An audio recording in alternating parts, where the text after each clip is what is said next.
I want to talk about Thanksgiving. A lot of relationships come together at Thanksgiving, and because we're talking about relationship reality check, I wanted to give you some thoughts about how to manage Thanksgiving because I think we need to manage our expectations about the holidays sometimes and take some pressure off of ourselves. So I want to give you a little advice that you didn't ask for about the holidays. Number one, I think it's really important to manage your expectations about the holidays because sometimes we get a little starry eyed and we get really high expectations about how wonderful everything's going to be and set ourselves up for disappointment. Sometimes we get into situations where reality can never live up to the expectations, or we have selective memories of how great everything was, and we think of Christmas's past or Thanksgiving's past, and we selectively pick out those good moments. We forget about Uncle Bob getting drunk and falling into the Christmas tree, or Aunt Edna burning the turkey, the kids running through the house and making so much noise you just wanted to just get up and run out the back door. My dad always said that the holidays were a time where people that didn't know each other that well traveled a long way to spend too much time in too small a space. I guess you could tell he was a bit of a cynic about the holidays. He actually enjoyed them. But let's talk about the expectations for a minute. If you're in a situation where you've always driven 18, 20 hours with the kids in the back of the car, to get somewhere that's really crowded and you're with some people that maybe you knew once in your life, but you really don't know them that well anymore and you don't have that much in common with them anymore, is it a sacrilege to ask yourself if that's a reasonable expectation to put on yourself? If money is tight this year and gas prices are really through the roof and it's going to cost you $300 to make this round trip out of pocket, not to mention the wear and tear on your car and tires and oil and indirect costs that you don't actually see, are you making yourself do something that you really don't want to do? Are you putting stress and pressure on yourself that you really don't want?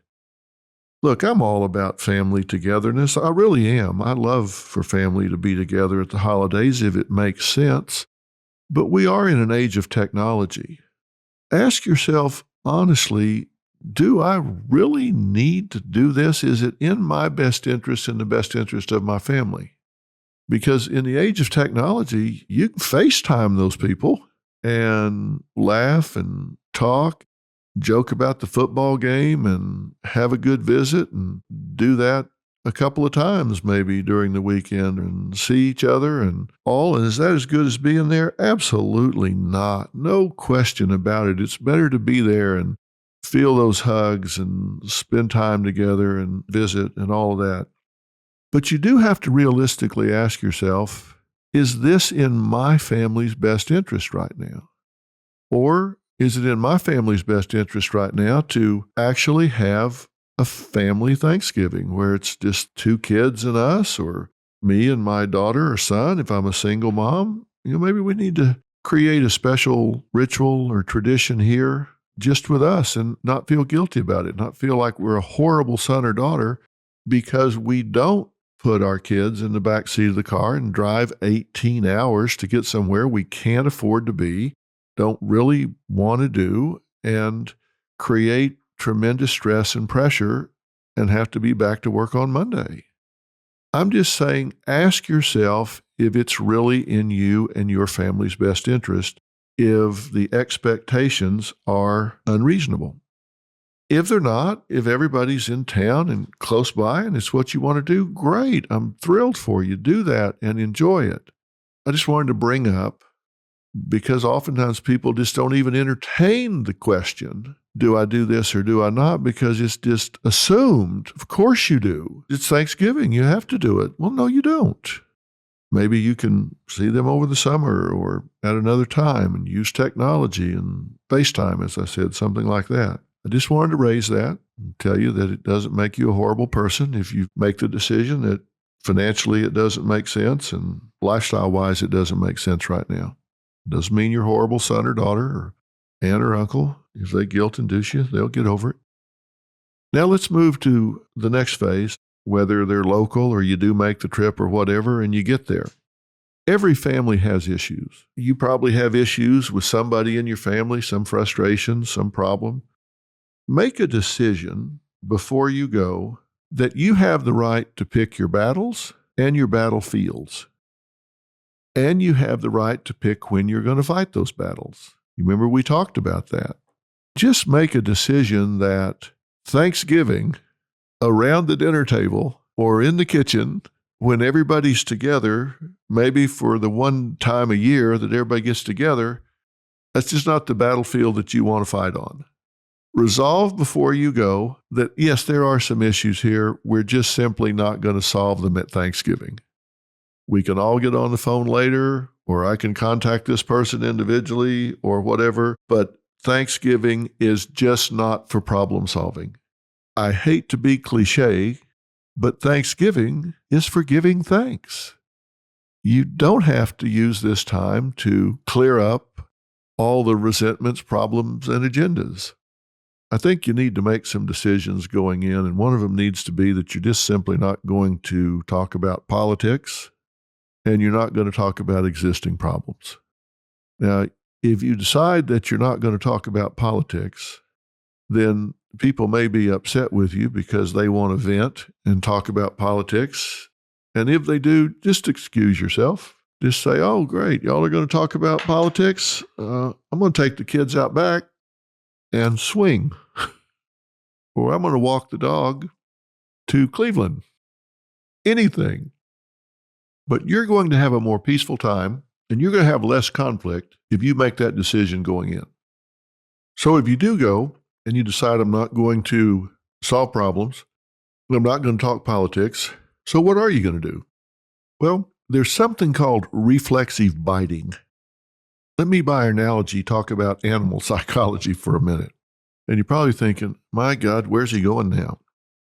Well, in animal psychology, we have a lot of things that we've really learned about human functioning because we've studied it in animals and then set it up to see if this holds for humans, and it does. And one of the things we've learned is what we call reflexive biting, where you can take docile animals like white mice, put two of them in a good-sized cage, and they either ignore each other or they play or whatever, and they're just fine. You can put 3 or 4 in there, same thing. You put 30 or 40 in there, and you know what happens? They start biting each other. They start fighting each other. Why? It's called reflexive biting. They get stressed. It's too crowded. There's no way to get off by yourself and be a docile white mouse. Everywhere you go, there's another mouse. They can't get by themselves. They can't rest. They can't be alone. They get frustrated. And when they get frustrated, they lash out. Now, by analogy, let's take that to Aunt Edna's house for Thanksgiving. You've got a house where maybe 3 or 4 people live, and they get along just fine, just like the white mice in the big cage. Okay, now you bring in another 10 or 11 people, and everybody's going to stay at Aunt Edna's, and they get there on Wednesday night, and they're going to be there Wednesday night, Thursday night, Friday night, Saturday night, and as Hemingway said, guests like fish stink after 3 days. So you're going to get some reflexive biting. You, on the other hand, can decide that you're going to come late and leave early. You, on the other hand, can say, we didn't want to intrude, so we're going to stay at the motel. And you think, well, that's going to cost a couple $100. Yeah, maybe, but you're better off to go get one room with a couple of rollaways and you and your people stay together where you can get away from everything and decompress a little bit. If that's something that you can afford to do, it might be a really good investment. If it's not something you can afford to do, you might think about not staying quite so long. I'm just trying to give you a heads up that some of the meltdowns that happen during the holidays are not as random as they may seem. In fact, they're quite predictable human nature wise when you think about such things as overcrowding and stress and tension, particularly if a couple of people there have chips on their shoulders or drink too much or have an issue with you from last summer. And all this gets mixed together. It's like, gee, what could possibly go wrong here? It's like a lot could go wrong here. You got somebody with a chip on their shoulder, somebody drinking too much, somebody talking politics, and we're all jammed together in a room set up for 4 people, and it's now got 14. What could possibly go wrong? Well, everything. I probably sound like a pessimist about the holidays, and I'm absolutely not. I love the holidays. Our family, we've never had so much as a crossword at Thanksgiving or Christmas. Whether it's our house or theirs, or we've traveled to somewhere, some destination, we've always had just a terrific time. So I'm not saying this because I've had some bad experience. I'm saying it because out of 45 years of being a mental health professional, I've dealt with a lot of people that have come home wounded from what would have been designed as a wonderful family get-together. Manage your situation by managing your expectations and recognize if you're setting yourself up for failure by putting stress and pressure on yourself by traveling too far, putting on a financial strain, staying too long in too small of a space, and trying to solve problems on a battlefield that's not very good for problem solving.